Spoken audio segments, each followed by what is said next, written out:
Hello, Daniel Explores went to Sofia, the capital of Bulgaria, and every walk about Sofia should start here, at the park in front of the St. Alexander Nevsky Cathedral.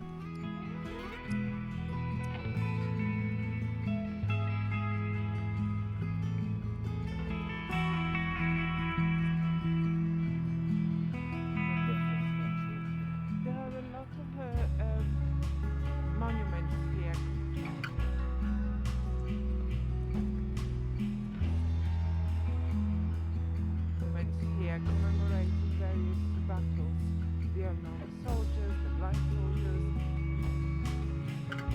In this sculpture by Lubomir Dalchev, the tension and intrinsic movement in the sculpture, in my opinion, recalls François Rude's victory and accentuates the idea of victory as a dynamic process rather than a celebration of an achieved goal.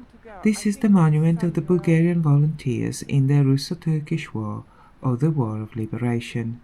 The inspiration is this painting by the Czech artist Yaroslav Veshin, the Samara flag of 1911. The subject is Nikola Korchev, a veteran of the Battle of Stara Zagora. I tell you more about the Samara flag in my Substack, links in the description below.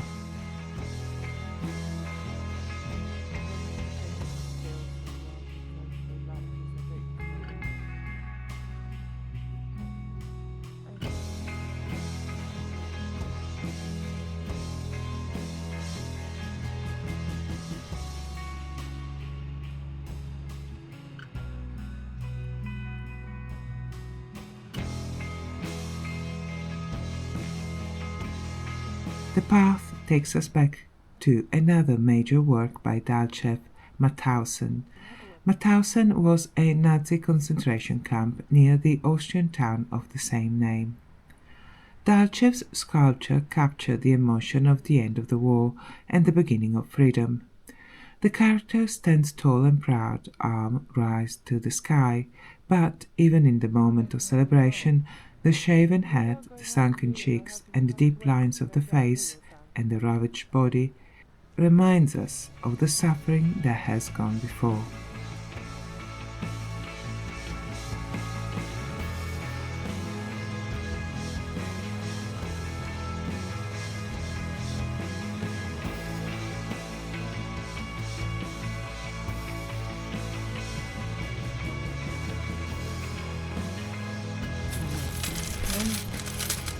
I think my grandma had one of those. Yeah, I mean, I wouldn't buy one with those. Hello. Yeah, I don't want to go back to it. Come on. No shopping yet.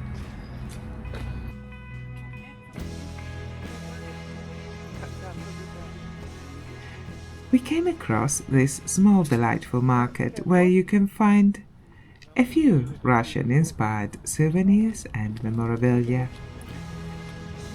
Old watches?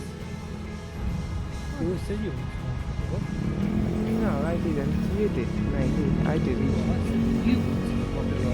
Yes. Tsar Samuil. I'm gonna take a picture of that because This is Tsar Samuil, of whom I told you all about in my video on the Samuil's fortress and the Battle of Cladion. This statue was unveiled in 2015. In the past, the eyes of Tsar Samuil lit up at night, but they stopped working some time ago. I should mention that not everyone liked the feature. The statue is here because this area is dedicated to the fight for Bulgarian independence. Samuil fought the Byzantine Empire off the Bulgarian lands, and next to his statue is the memorial to the unknown soldier.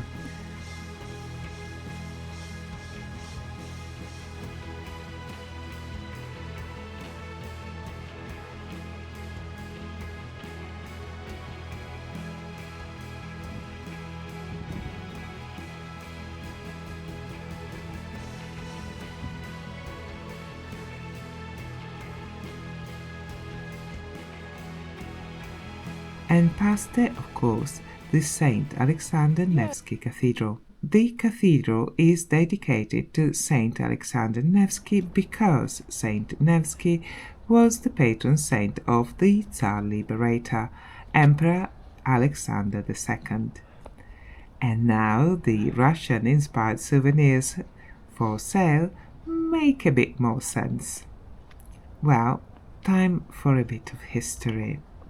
The Ottoman Empire had been ruling Bulgaria since the fall of Tarnovo in 1393, followed by the fall of Vidin in 1396. Around the middle of the 18th century, there is a revival of the idea of the Bulgarian lands for the Bulgarian people, and the years leading to 1877 had been characterized by revolts against the Ottoman rule. Russia had been engaged in a number of wars against the Ottoman Empire, and Tsar Alexander II, moved by the resilience of the rebel movement in Bulgaria, or, if you like, for geopolitical reasons connected to gaining unchallenged access to the Black Sea and dominance over the surrounding regions, decided to support the Bulgarian fight for independence.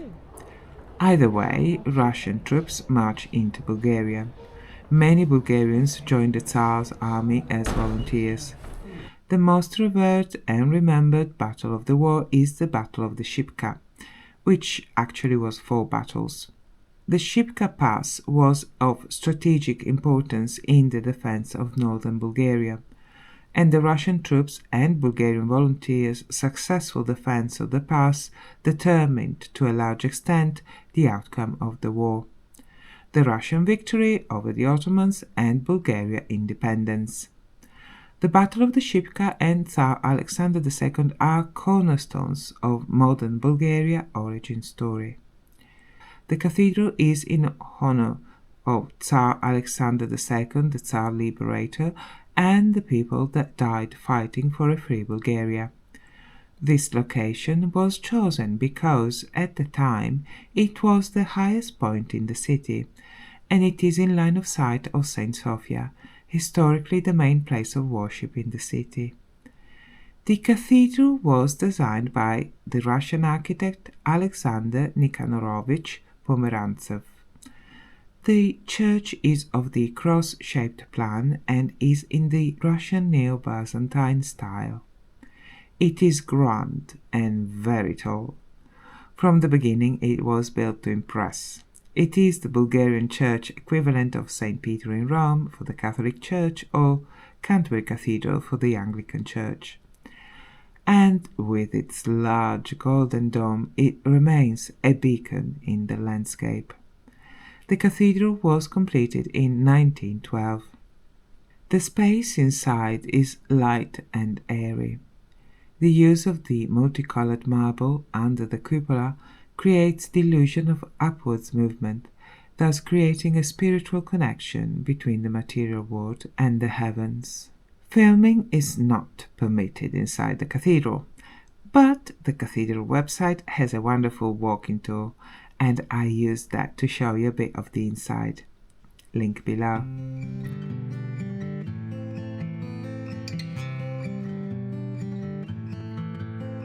I wonder what that is.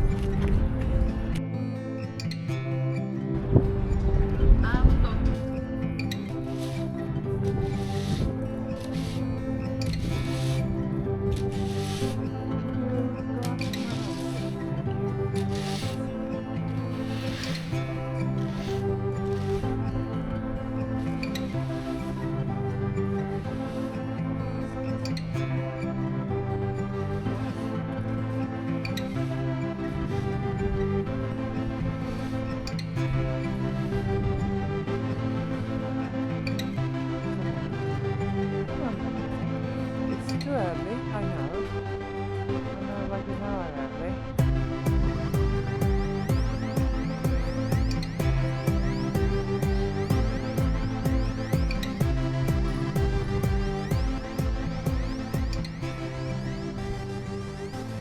Thank you for watching. This is the first of 4 videos in Sofia. Next week in Daniela Explores, I tell you of Sofia's very own Yellow Brick Road and the royal wedding. If you want to know more about the sculptor Lubomir Dalchev and the painter Yaroslav Veshin and the Samara flag, links below to my Substack. Thank you for watching. Have a lovely day. Bye bye.